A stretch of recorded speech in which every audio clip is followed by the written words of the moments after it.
ನಮ್ಮ ಮೆಟ್ರೋಗೆ ಕೆಂಪೇಗೌಡರ ಹೆಸರಿಡಲು ಶ್ರೀಗಳೊಬ್ಬರ ಸಲಹೆ. ಎಸ್, ಸ್ಫಟಿಕಪುರ ಮಹಾಸಂಸ್ಥಾನ ಮಠದ ಪೀಠಾಧ್ಯಕ್ಷ ಶ್ರೀ ನಂಜಾವಧೂತರಿಂದ ಮನವಿ.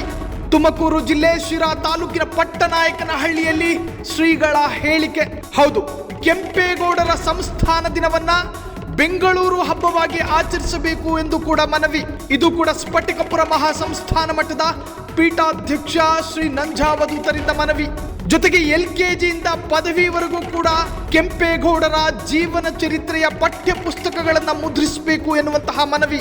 ಹೌದು, ಮುಂದಿನ ಶೈಕ್ಷಣಿಕ ವರ್ಷದಿಂದಲೇ ಮುದ್ರಿಸುವಂತಹ ಕೆಲಸ ಸರ್ಕಾರದಿಂದ ಮಾಡಬೇಕಿದೆ ಎನ್ನುವಂತಹ ಮನವಿಯನ್ನ ಸ್ಫಟಿಕಪುರ ಮಹಾಸಂಸ್ಥಾನ ಮಠದ ಪೀಠಾಧ್ಯಕ್ಷರು ಮಾಡಿರುವಂತಹದ್ದು. ನಮ್ಮ ಮೆಟ್ರೋಗೆ ನಾಡಪ್ರಭು ಕೆಂಪೇಗೌಡರ ಹೆಸರನ್ನ ಇಡಲು ಶ್ರೀಗಳ ಸಲಹೆ.